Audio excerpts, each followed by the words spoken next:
Fala pessoal, tudo bem? Rapaz, não aguento mais gravar aula em vídeo. Meu Deus do céu, que canseira. Mas é uma necessidade, né? Não é uma escolha, a gente tem que estar aí. Mas está quase acabando aí a matéria, o semestre. Infelizmente a gente não esteve junto em presencial nesse semestre. Mas se Deus quiser, logo passa isso e a gente volta a se ver na FAG. Tá? Mas temos que continuar aí. Espero que todo mundo esteja bem também e confortado na sua residência. Aqueles que estão tendo que trabalhar, espero que estejam bem, né? E aí a gente vai levando. Eu tô trabalhando às vezes, quando alguém me chama, alguém fala, tento evitar ao máximo de atender, de ir no escritório, mas tem hora que a gente acaba indo, né? E acaba tendo que ter contato, principalmente por causa de procuração, essas coisas, né? E as aulas estamos aí, gravando. Vocês fizeram a escolha da aula gravada, né? Melhor. E assistam a hora que vocês querem. Só, gente, não deixa acumular. Acumulou, daí vai ter bastante coisa para fazer aí, não vai ter tempo de me pedir tirar dúvidas, depois vai ter dificuldade em uma eventual prova. Tá? Então vamos tentar entender a matéria e qualquer coisa me gritem. Se precisar, a gente faz um contato ao vivo também. Tá bom? Espero que todos aí estejam aprendendo e conseguindo é, conseguindo, né, tirar uma lição boa de tudo isso aí, ok? Hoje nós vamos seguir com as defesas do devedor. Nós vimos até aqui muitas coisas só relacionadas ao credor. Nós vimos no primeiro bimestre, cumprimento de sentença, que o devedor, para se defender do cumprimento de sentença, da sentença, ele apresenta uma impugnação. Agora nós vamos ver a defesa do devedor como embargos do devedor. Tá? Como que funciona, como que acontece, uma nova ação, acaba sendo de qual forma, né? E nós vamos ver prazos e etc. Tá? Então nós vamos fazer da mesma forma que estamos fazendo até aqui, com o Data Show, vocês vendo o Data Show, a gente explicando, e na hora que for necessário eu apareço com a minha carinha aqui. Eu não consegui colocar ainda, eu não pesquisei, não fui atrás de ver como deixar o quadradinho embaixo ali enquanto está o Data Show.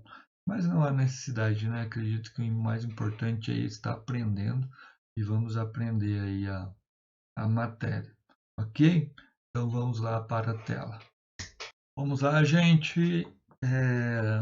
As defesas do devedor no processo de execução, elas podem ser através de embargos do devedor, que é a regra, e nós vamos ver uma exceção de pré-executividade.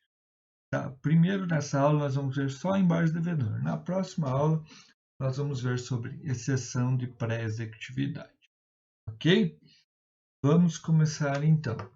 O embargo devedor, conforme o artigo 914, o executado, independentemente de penhora, depósito, calção, poderá se opor à execução por meio de embargos.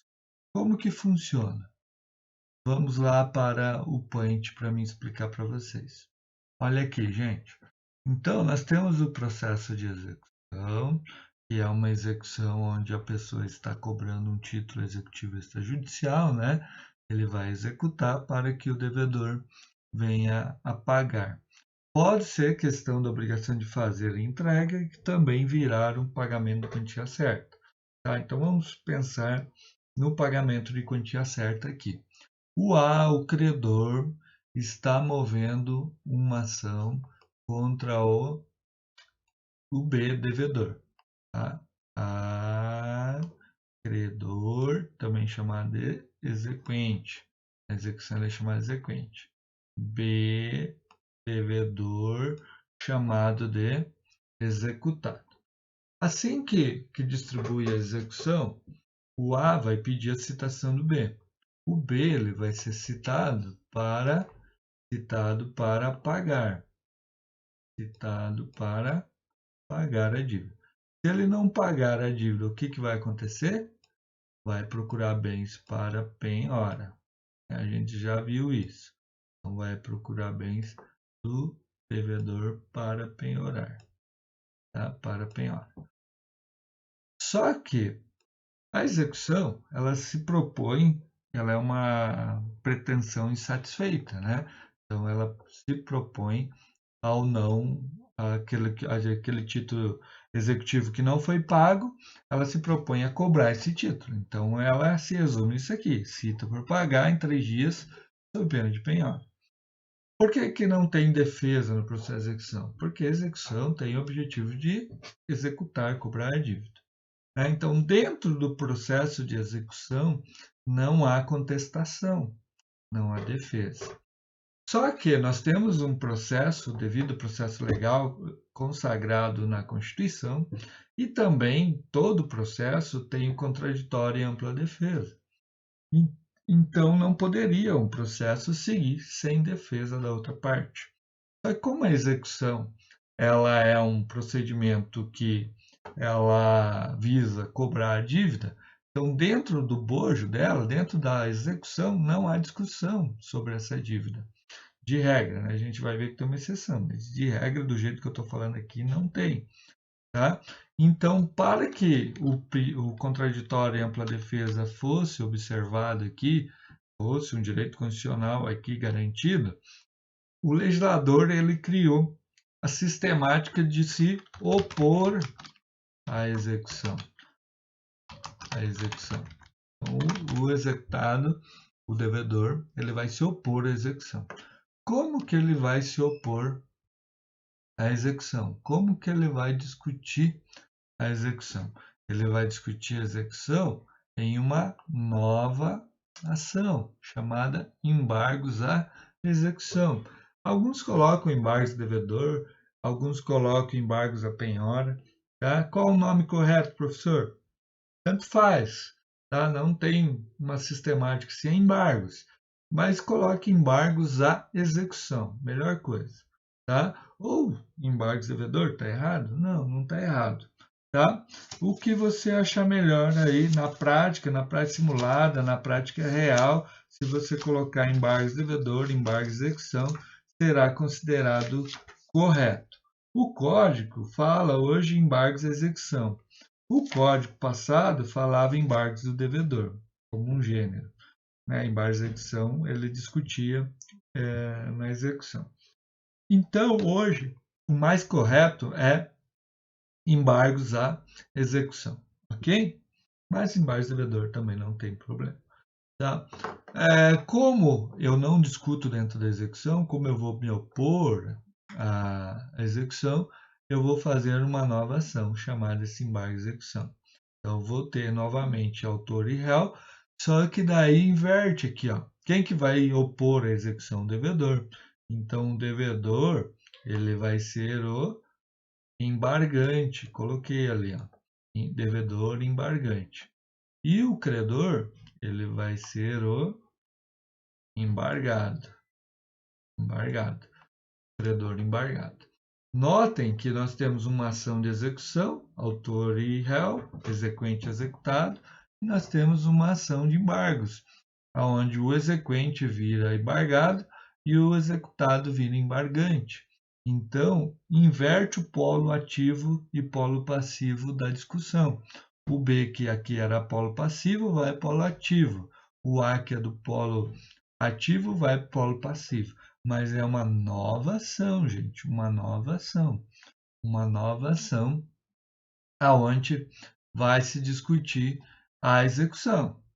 Ele vai se opor à execução. O que ele discute? Já vamos ver. Então, a gente fala que esse embargos depende da execução. Você só vai propor embargos de execução se já existir uma execução. Você só vai propor embargos de devedor, que é a mesma coisa, se já existiu uma execução. Então, se essa aqui está na terceira vara civil de Cascavel, quando você vai distribuir a atuação, você vai dizer que a execução está na terceira vara civil de Cascavel.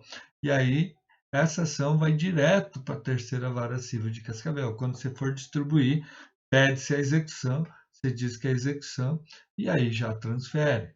Tá? Como que funciona isso? Eu vou abrir o Projude lá para você ver. Só um instantinho. Aqui, gente, eu tenho o Projude. Então, quando você vai distribuir uma nova ação, você vai aqui, ó. Então, ó, ação em primeiro grau e vai cadastrar nova ação. Tá vendo? Nova ação. Clicou ali, ele pede o processo dependente, você vai dizer que sim, porque é uma execução. E aí você vai digitar aqui o número do processo dependente. E a hora que seguir, vai pedir se é uma execução. Então aqui, ó, eu tenho lá onde eu falei, né, eu vou dizer que é por dependência. Vou dar o número da execução aqui, eu peguei um número meu ali aleatório e vou dar o próximo passo. Aí ele vai pedir que é execução, aí eu vou continuar cadastrando. Classe processual, ele vai ser execução. Na verdade, nós vamos fazer embargos, né? Ali, embargos e execução. Vou dizer que embargo e execução. E aí eu vou dizer o que eu estou atacando aqui, o título executivo, né? Se for o caso. Eu vou dizer aqui cheque. O cheque. E aí vou seguindo para cadastrar essa ação, tá? Ah, tá. Desculpe aí que eu coloquei execução aqui, na verdade nós vamos cadastrar os embargos, né? Por isso que aqui não, a execução é quando eu vou distribuir a execução. Aqui eu estou falando dos embargos, né? E aí eu vou para o próximo passo, cadastro as partes, tá? E vou indo até chegar no final e distribuo.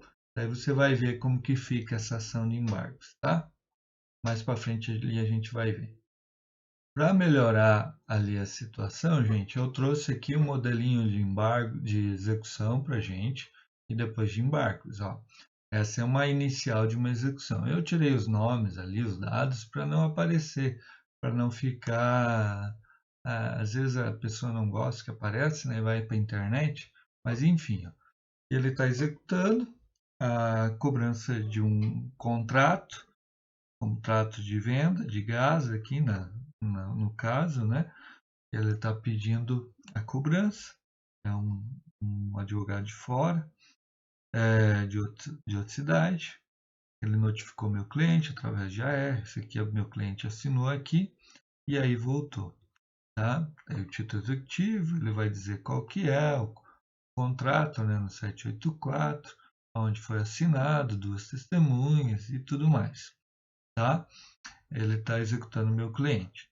No final aqui, ó, ele está pedindo a citação do executado no endereço indicado no preâmbulo, ou seja, lá em cima, na presente exordial, para pagar o débito de R$ 33.000, a qual deverá pagar a partir da referida data, ser atualizado até o efetivo pagamento em 3 dias, na forma do artigo 829 que a gente já viu.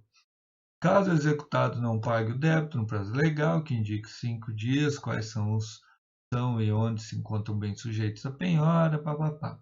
Caso o executado não indique bens, considerando a ordem do artigo tal, que seja de plano realizado a penhora em dinheiro. O Bacen Jude lá vai tentar. E aí vai tentando, né? Caso a penhora tal, seja fixados honorários. Ele não pediu para citar para embargar também. O correto aqui é pedir para citar para embargar, tá? Mas o juiz fez isso. Você vê o despacho inicial? Ó, o despacho inicial da execução está aqui, né? Aqui ele manda citar em 3 dias pagar e sob pena de penhora. Daí no item 3 ele coloca: na ausência de pedido contrário, cite-se executado na forma do 246 do Código Civil, que é por mandado, para no prazo de 3 dias efetuar o pagamento da dívida tal. Aqui. Consigne no mandato de citação advertência que falta de pagamento da dívida poderá desencadear a penhora, se fizer necessário. Registre-se que o devedor poderá oferecer embargos, execução no prazo de 15 dias, contados a partir da juntada dos autos do mandato de citação independente de penhora. Conste ainda que, no mesmo prazo de embargos, o executado poderá efetuar o pagamento de 30% de entrada e aquele parcelamento de 6 vezes.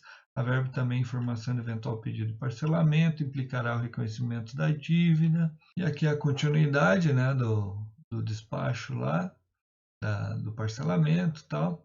Aqui ele fixou os honorários de 10%, após o decurso do prazo de embargos, formula o pedido de parcelamento e time do seu exequente, se não formado o pedido de parcelamento, daí para procurar bens no Bacen, e aí vai. Né? Esse é o despacho da execução. Ok, gente? Então, como eu falei lá, eu tenho aqui a petição de execução, pedindo para citar, faltou ali ele pedir a citação para eu pôr embargo, mas o juiz lá determinou, né, o parcelamento, etc. Tá? E aí eu tenho embargos, que é onde eu discuti tudo a execução lá. Então eu vou dar por dependência o número da execução, né? Aí meu cliente contra o credor, na forma do 974, levou a falar alegações dele em resumo, igual quase uma contestação.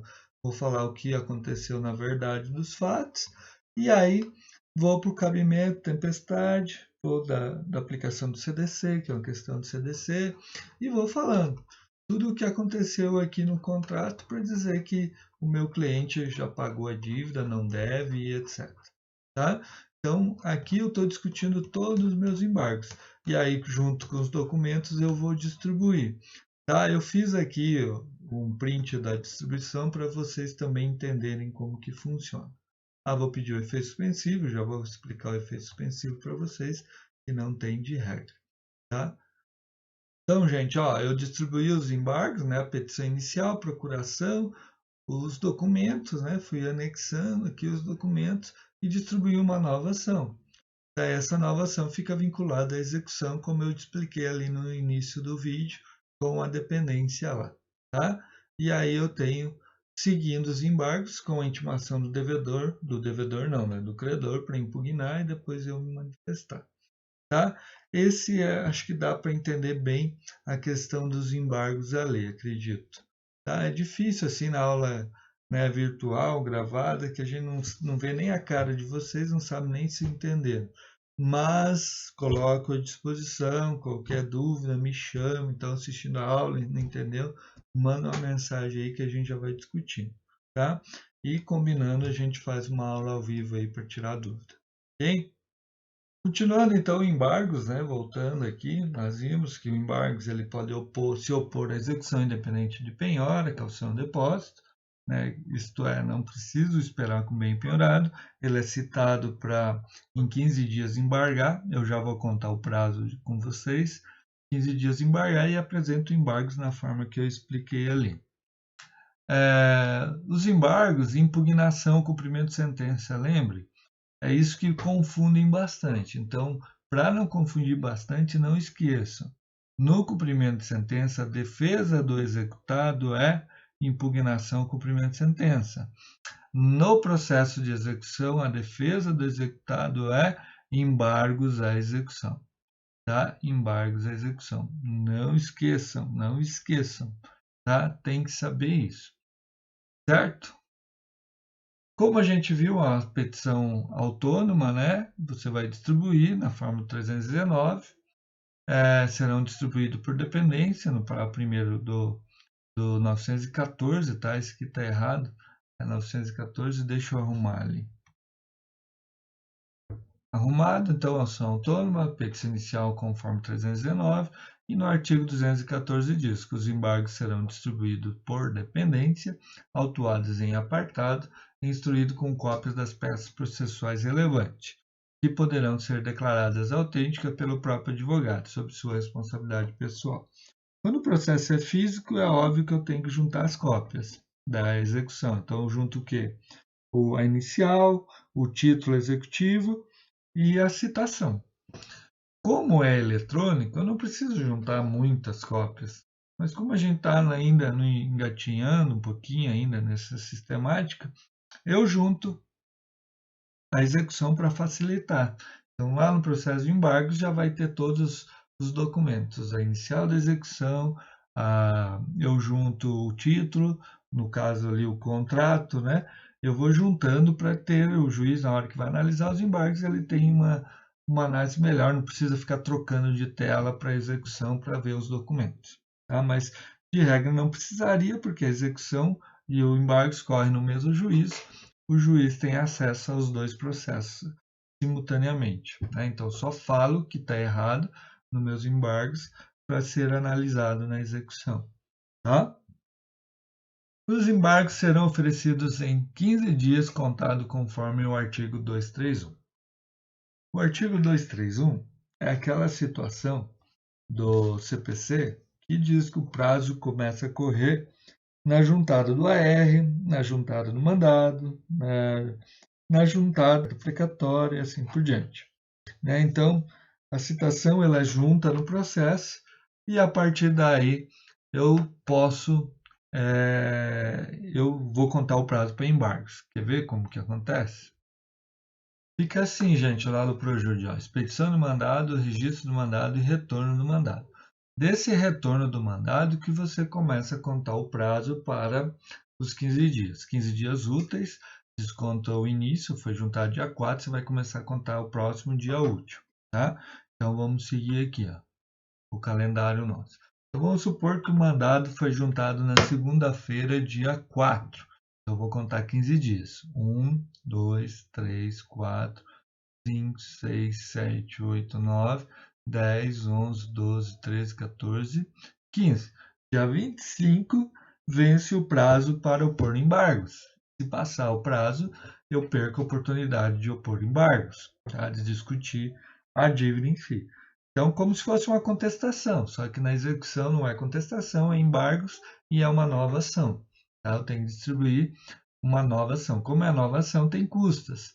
E daí eu distribuo, depois eu pago as custas. Não preciso pagar tudo no mesmo dia, só eu tenho que distribuir a ação, senão eu perco o prazo. Ok? Então, conto 15 dias. Vamos supor que foi numa sexta juntado, né? Então, não conto sábado nem domingo, começo a contar na segunda e 15 dias, né? 5, 10, 15. Iria dar no dia 22 de maio, tá? O prazo para embargar. Essa é a contagem do prazo de embargos. Ô professor, não tem 15 dias da juntada, não tem aquele negócio de leitura de intimação, expedição de intimação? Não, gente, por quê? Nós estamos aqui na execução. Tá? A execução é um processo novo, só tem o advogado do credor. Citou o B, o advogado dele, ele vai procurar o advogado, e o advogado dele vai opor embargos numa nova ação. Entenderam? Então, ele tem que ser citado através de algum documento. A gente diz que ele é citado pessoalmente, por AR, por mandado, hora certa, ou no caso de não ser encontrado por edital. Tá? Então, ele é citado aqui pessoalmente. Na situação, então, ele não tem advogado para começar a correr prazo pelo Projude. Então, vai ser da juntada do mandado nos autos, por 15 dias que eu contei ali. Então, juntou o mandado, começa no próximo dia útil contar 15 dias para ele apresentar embargos, correto? E aí eu sigo, né? Então, 231 fala da juntada nos autos e 15 dias para embargar, ok? O que ele vai embargar? Já vamos ver. No parágrafo 1º do 915, fala assim: quando houver mais de um executado, o prazo para cada um deles embargar conta-se a partir da juntada do respectivo comprovante da citação, salvo no caso de cônjuge ou de companheiro, quando será contada a partir da juntada do último. Tá? Então, nesses casos aqui, quando diversos executados, o prazo de 15 dias, o prazo de pagamento é independente para cada um. Por quê? Às vezes é tudo no mesmo mandado, né? Cita tudo com o mesmo mandado, devolveu, começa o prazo simultaneamente para todo mundo. Mas às vezes em mandados diferentes. Então, citou, juntou um, começa o prazo para aquele lá falar. Em processo de ação de conhecimento, né? Processo comum, o prazo só começa a correr a partir da juntada do última citação nos autos. Na execução, não. Na execução já começa a contar o prazo desde o início, ok? Então, a execução começa a contar o prazo independentemente para cada um, ok? Tá? Quando é cônjuge, é isso aqui, o mandado vai constar o nome dos dois e os dois no mesmo endereço, acaba os dois sendo citados ao mesmo tempo, né? mas se não, o oficial de justiça tem que citar os dois para depois devolver o mandado. Então, automaticamente, o prazo para cônjuges é contado da juntada do último, tá? Então, citou o marido, a hora que citar a mulher, começa o prazo, ok? Aqui um detalhezinho que pega sempre, tá? Sempre cai na prova da OAB isso aqui na parte teórica ali nas questões. Nas execuções por carta, o prazo para embargo será contado. Qual que é essa ideia aqui, gente? O devedor, ele mora em outra comarca. Quando o devedor mora em outra comarca, né? Vamos citar um exemplo aqui fácil. Nós estamos em Cascavel, né? Processo em Cascavel. Pode ser citado por AR? Pode citar por ofício AR. Mas o que vai acontecer? No ofício AR vai constar a citação para pagar em 3 dias, sob pena de embargos e sob pena de penhora, ok? O AR volta para o processo. Começa o prazo. Ok? Sem problema nenhum. E aí eu tenho que fazer penhora. Aí eu tenho que novamente mandar outra carta precatória para Foz para fazer penhora. Aí fez penhora, volta, volta. Opa, volta. Aí eu tenho que fazer avaliação. Avaliação nova para Foz. E aí faz a avaliação. Ah, tem que chamar as partes. Volta. Aí vamos fazer o leilão. Aí, carta precatória de leilão para Foz. E vai de novo. Então fica um vai e volta, vai e volta, vai e volta desnecessário, né? Aqui para colocar o volta ali embaixo para gente, ó. Volta, volta, volta. Então o que que faz? Então, quando o devedor mora em outra cidade, nós cortamos esses voltas aqui. Como que a gente corta esses voltas aqui? Nós vamos ter uma citação por carta precatória, ali onde fala carta, é carta precatória. Toda vez que tiver que cumprir um ato do juiz da cidade aqui, para outra cidade, a gente fala que é precatória, né? Vamos supor que aí o processo principal está lá em Foz, e daí tem que intimar alguém aqui. Aí vem a carta precatória para cá. Então, esse fato de o processo estar no lugar e tiver que cumprir um ato em outro lugar, chama-se carta precatória. Ok? Então, para que a gente faça diminua essa ida e volta que eu falei, então a carta precatória vai para cumprir todos os atos da execução. Quais são todos os atos da execução? Então, tem que citar para pagar em 3 dias, citar para embargar em 15 dias, tem que citar para parcelamento, se quiser, e citar para penhora, se quiser. Aí tem que avaliar o bem penhorado e aí tem que marcar o leilão.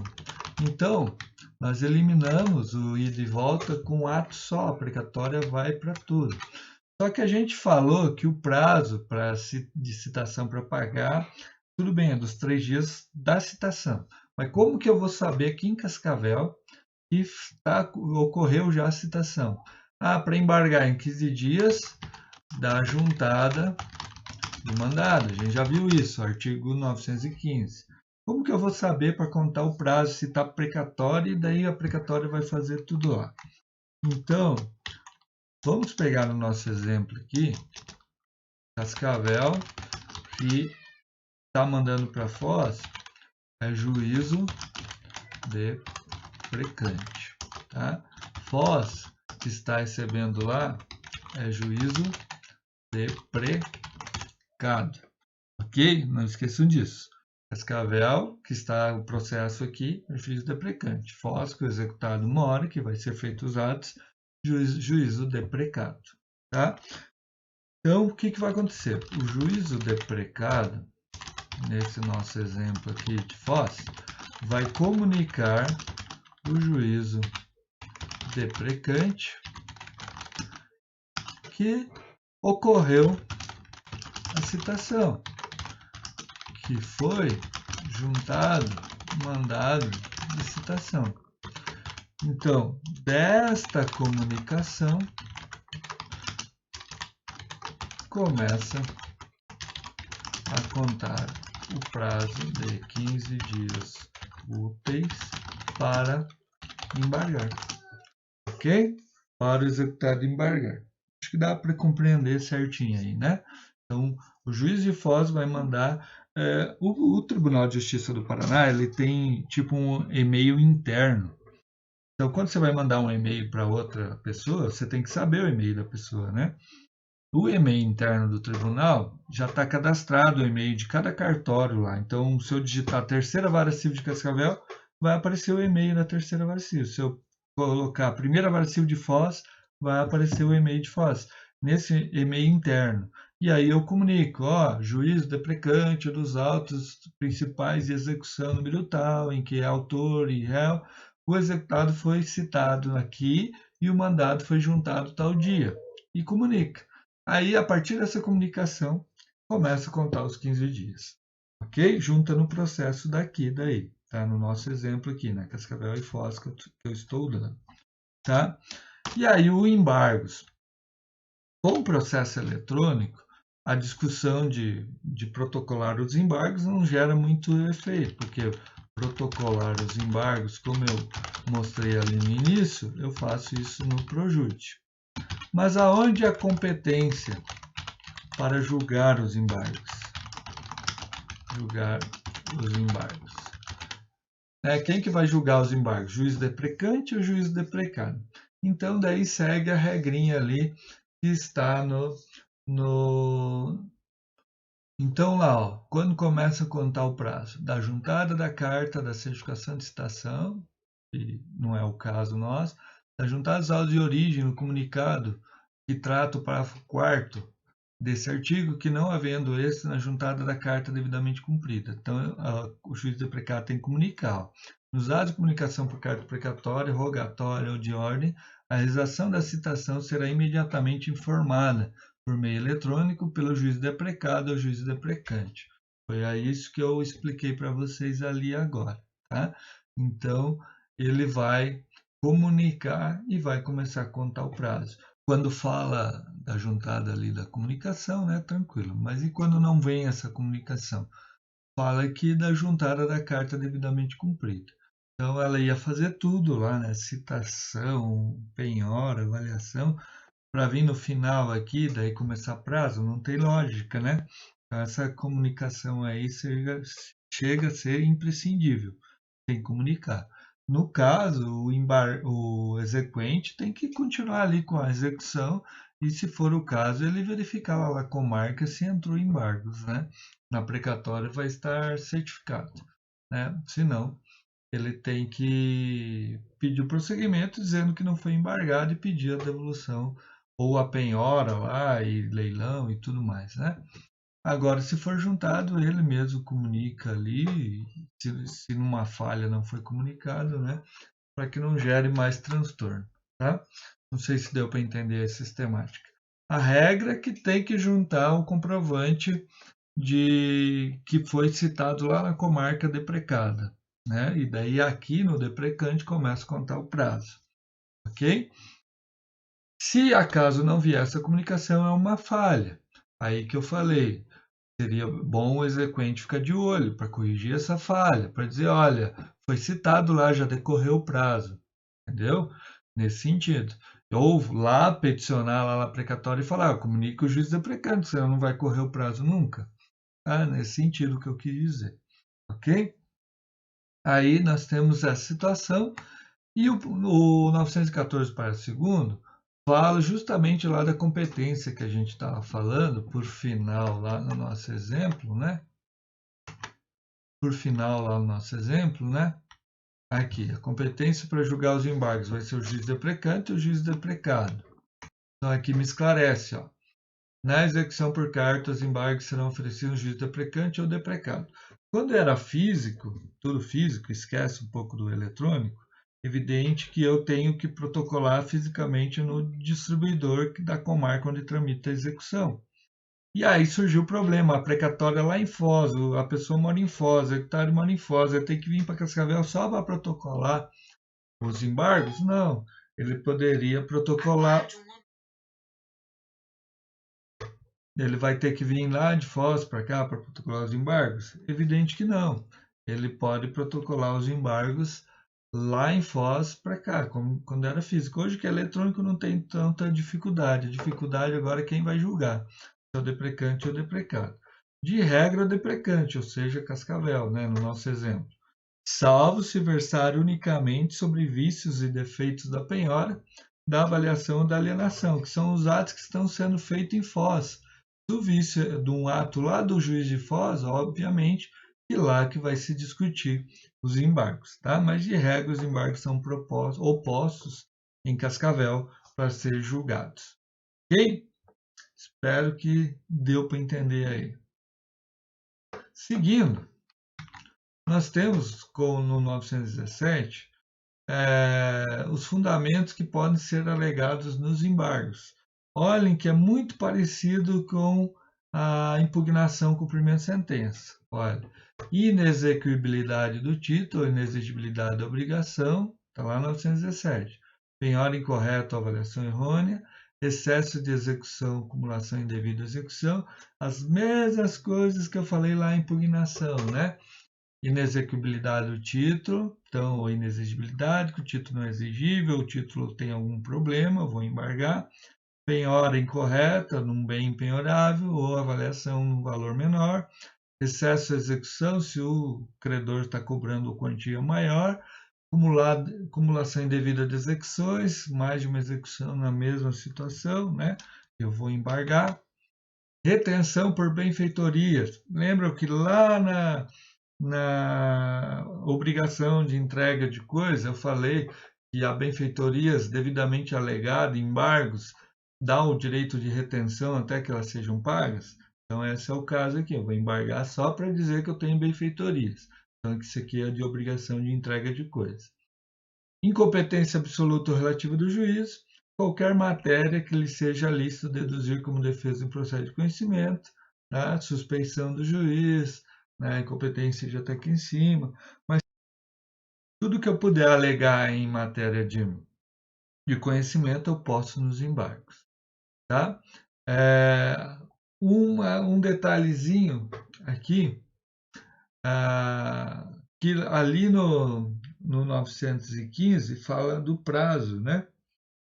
No 917, parágrafo 1º, fala que passado aquele prazo de 15 dias iniciais da citação que a gente viu ali, passado aquele prazo, e aí penhora um bem no devedor, o devedor vai ser intimado. E aí no 917, parágrafo 1º, eu tenho outro prazo para falar da penhora, só que não precisa ser através de embargos. É uma petição simples no processo dizendo que a penhora está errada. A penhora foi feita mais depois do decurso do prazo de embargos e não foi embargado, eu ainda posso falar da incorreção da penhora. Tá? Na impugnação tem essa mesma situação que a gente viu no parágrafo 11 do 525. Tá? Então, a mesma situação, passado o prazo de embargos, foi feita a penhora, eu posso novamente discutir a penhora só, não vou discutir todas aquelas matérias do 917, obviamente. Tá? Outro detalhezinho que tem na impugnação é quanto ao excesso de execução. Então, a mesma coisa, excesso de execução.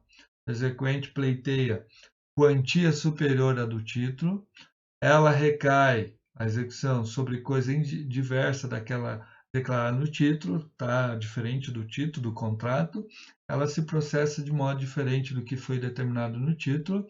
O exequente, sem cumprir a prestação que lhe corresponde, exige o adimplemento da prestação do executado, então aquela exceção de contrato não cumprido, que está no artigo do Código Civil. Aqui, ó, 476 do Código Civil. Nos contratos bilaterais, nenhum dos contratantes, antes de cumprir a sua obrigação, pode exigir o implemento da do outro, exceção de contrato não cumprido. Tá? Então, ele tem que cumprir com a parte dele, se não cumpriu ainda exige a minha parte, isso é excesso à execução, como a gente viu aqui. Tá? Então, não cumpriu com a prestação que lhe cabe, está exigindo a mim.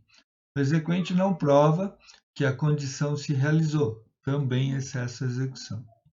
E no excesso de execução com relação ao valor, quando alegar que o exequente em excesso de execução pleiteia quantia superior à do título, o embargante declarará na petição inicial o valor que entende correto, na petição inicial dos embargos, apresentando demonstrativo discriminado e atualizado do débito.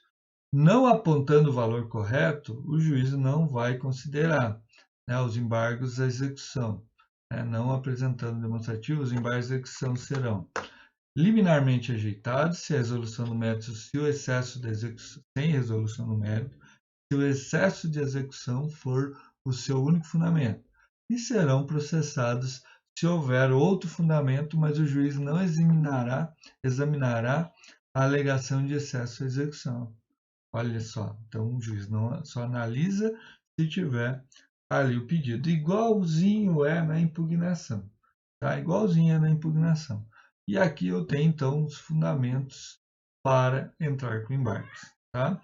O seu título não é exequível, não é exigível, penhora, excesso de execução, se eu quero benfeitorias, quero ser indenizado, incompetência absoluta ou relativa do juiz da execução, e qualquer matéria que lhe seja lícito deduzir em juízo, prescrição, decadência, pagamento, novação, ok? Seguindo então, 918, o juiz rejeitará liminarmente os embargos quando intempestivo, então passou os 15 dias, intempestivo, não pode mais embargar, o juiz rejeita liminarmente. Nos casos de indeferimento da petição inicial e de improcedência liminar do pedido. Aqui vem se a petição inicial não tem lógica nenhuma, não tem condições de ação, está embargando uma execução que não existe, está falando de um título que não é o mesmo que está na execução, coisas desse tipo. Tá? Então, a petição inicial não está ok. Manifestamente protelatórios, isso aqui é importante. Se ele só está querendo ganhar tempo com os embargos, alega, né, situações que não tem nem lógica, né? Cria situações. Eu aleguei essa semana nos embargos como protelatório, em função de eu estar discutindo um contrato de mútuo e o réu embargou, né, o executado embargou, dizendo que não é um contrato de mútuo, que é um contrato de empréstimo, sendo que o contrato foi a empresa que fez de mútuo, colocou mútuo. Não tem lógica, né? É evidente que pode ser protelatório, sim, está querendo ganhar tempo, né? E aleguei isso. E embargos protelatório tem uma multa, ó. Parágrafo único. Considera-se conduta tentatória à dignidade da justiça, oferecimento de embargos manifestadamente protelatório. Então, claro, tem que ser claro, né? O juiz está vendo que é protelatório. Tá? Isso está lá no 774, inciso 2, ó, se opõe maliciosamente à execução empregando ardis e meios artificiosos. É no parágrafo único fala, do 774. Nos casos previstos nesse artigo, o juiz fixará multa em montante não superior a 20% do maior valor atualizado do débito em execução, a qual será revertida em proveito do exequente, exigível nos próprios autos do processo, sem prejuízo de outras sanções de natureza processual ou material. Veja, então não pode alegar qualquer coisa. E aí ele vai incidir em multa lá. Ok? Seguindo então, agora vamos ver os efeitos suspensivos dos embargos. Vamos ver lá no point de novo para me explicar para vocês. Eu tenho uma execução e a execução citou o executado para pagar em 3 dias, né? Em 3 dias, se ele não pagar, o que vai acontecer? Penhora dos bens. Então, qual é o objetivo dos embargos? Se opor à execução, e a primeira coisa que eu quero é que não vá penhorar meus bens, que suspenda, né, a execução. Então, não quero que penhore meus bens. Esse é o primeiro objetivo dos embargos. Esse é o efeito suspensivo, suspender a execução até que se decida os embargos, certo? Então vamos lá. Para que tenha o efeito suspensivo, o artigo 919 me traz: os embargos da execução não terão efeito suspensivo. Então, de regra, não tem. Entra com a execução, continua. Entra com embargos, continua a execução. Para que pare a execução, o que eu tenho que fazer? O juiz poderá, a requerimento do embargante, atribuir efeito suspensivo aos embargos quando verificados os requisitos para concessão da tutela provisória e desde que a execução já esteja garantida por penhora, depósito ou caução suficiente. Então, ou já penhorou, eu tenho que oferecer uma penhora, senão não vai seguir, não vai parar a execução. Então, como que fala aqui? Quando verificados os requisitos para concessão da tutela provisória. Então, qual que é a concessão da tutela provisória? Então, vamos lá. Artigo 300 do CPC. Né? Para a concessão da tutela provisória, tem que ter dois requisitos. Quais que são? A probabilidade do direito e o risco de dano ou ao resultado útil do processo, né? Então, eu vou ter que falar lá, probabilidade do direito, nos meus embargos, é o que eu estou impugnando, né? O que eu estou dizendo que na execução não está correto, tá? Essa é uma probabilidade de direito. E o risco de dano? Se continuar a execução, eu vou ter prejuízo, tá? Então, tem que alegar essas duas situações nos embargos para que a execução pare, tá? Então, tutela provisória e desde que também esteja penhora o juízo. Então, não basta só isso. Para eu ter o efeito suspensivo, eu tenho que ter o artigo 300 CPC mais penhora ou uma garantia.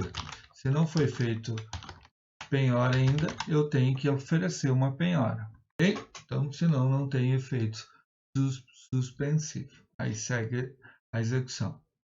Cessando as circunstâncias que motivaram a decisão relativa aos efeitos dos embargos, poderá, requerimento da parte, ser modificado ou revogado a qualquer tempo em decisão fundamentada.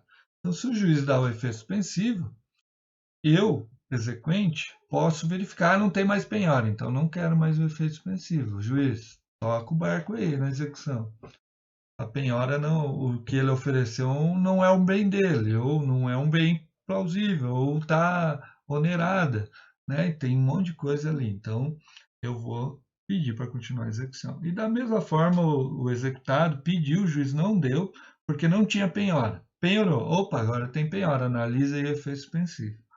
Ok? Então, o efeito suspensivo vai ser analisado dessa forma. Quando o efeito suspensivo atribuído aos embargos disser respeito apenas à parte do objeto da execução, esta prosseguirá quanto à parte restante. Óbvio, né? Suspendeu uma parte não suspendeu.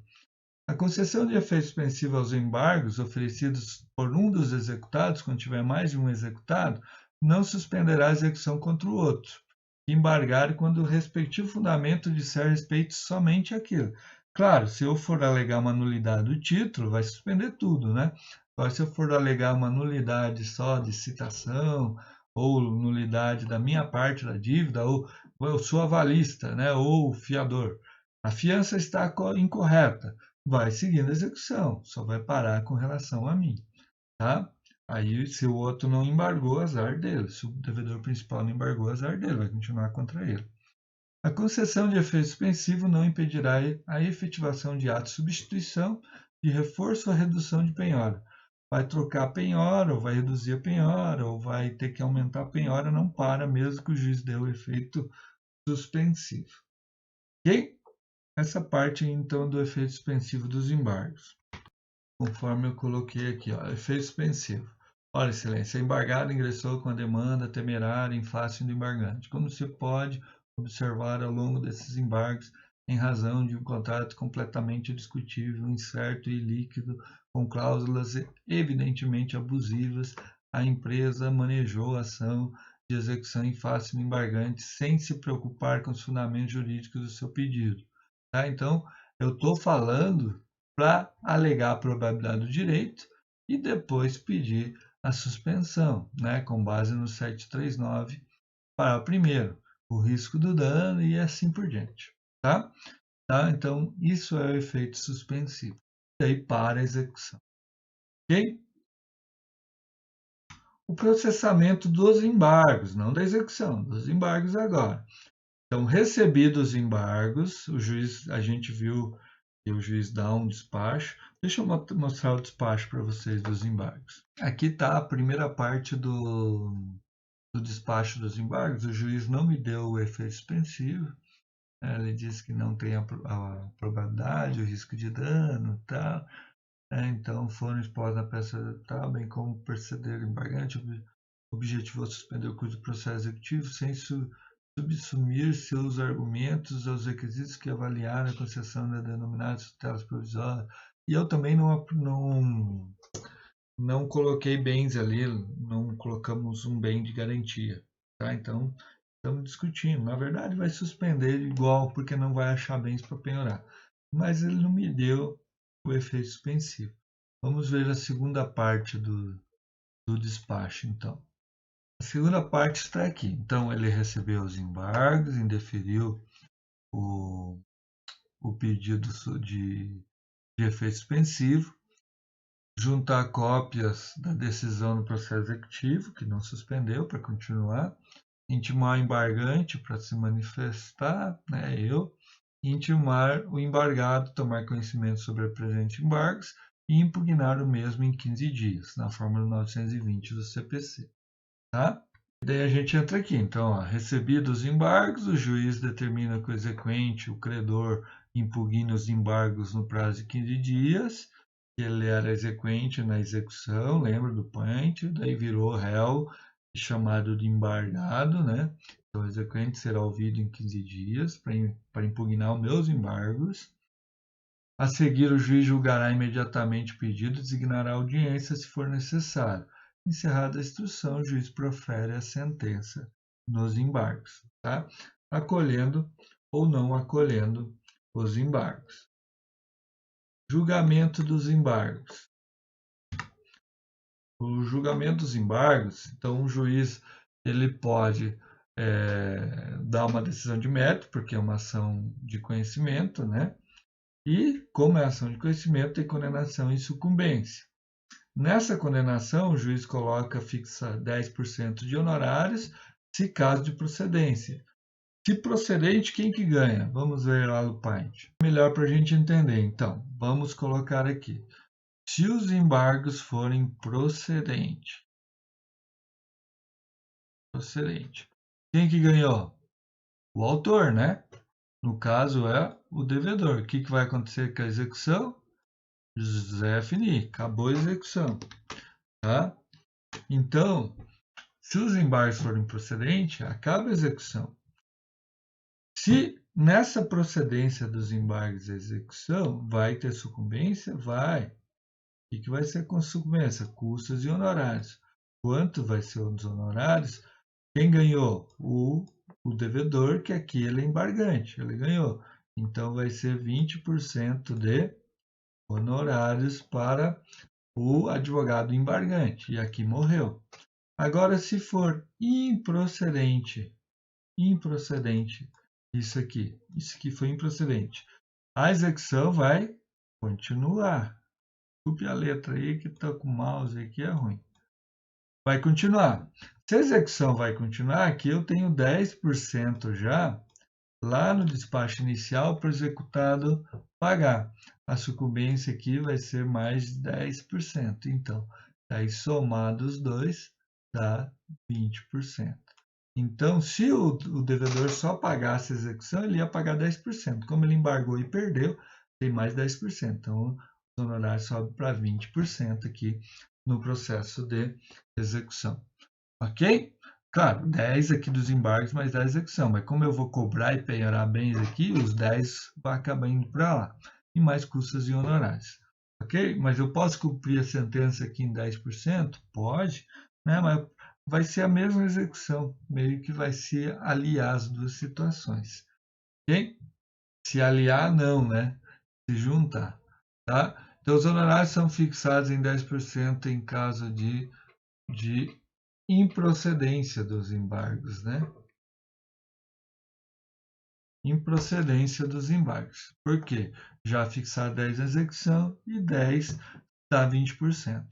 Em caso de procedência dos embargos, que está errado também, é bom errar aí para ficar bem claro, tá? Em caso de procedência, ou seja, o executado ganhou, morre a execução, e aí fica 20% para o advogado do devedor, que ganhou agora, né? Certo? Qual que é o recurso cabível dessa decisão? Em qualquer uma procedência ou improcedente vai ser apelação. Com um detalhezinho. Lembra na execução provisória? Lá no 1012, quando eu dei execução provisória, eu falei, espera aí que não, quando eu falar dos embargos eu vou falar. Então chegou o momento aqui, ó.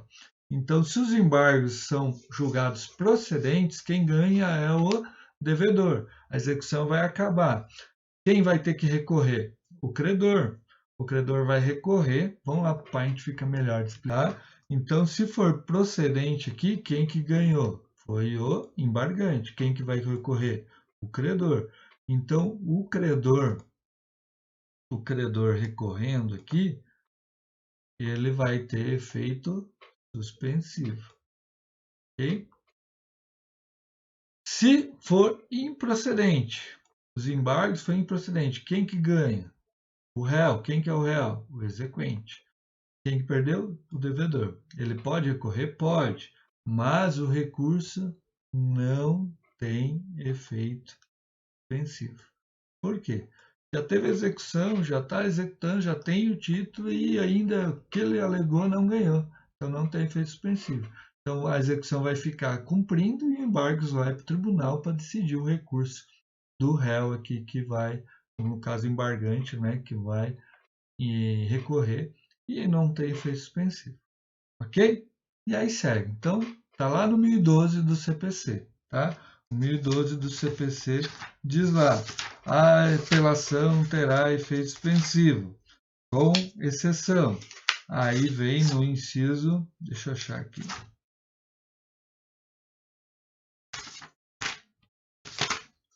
No inciso 3, fala assim, além de outras hipóteses previstas em lei, começa a produzir efeitos imediatamente após sua publicação. Sentença que, inciso 3, extingue sem resolução do mérito e julga improcedente os embargos do devedor, tá? Do executado. Então, aí eu posso continuar a execução. Ok? Gente, com isso a gente termina aí a aula de embargos, né, defesa do devedor. Vai faltar uma outra defesa que é a sessão de prosecutividade. Eu acredito que vou combinar com vocês aí para sexta ou quinta a gente conversar ao vivo para explicar melhor essas duas matérias aí e alguma outra coisa que não tiver bem certinho, tá? Vou combinar com os líderes aí e falo com vocês. Um bom estudo a todos e nos vemos logo em seguida, ok? Abraço a todos, fiquem com Deus.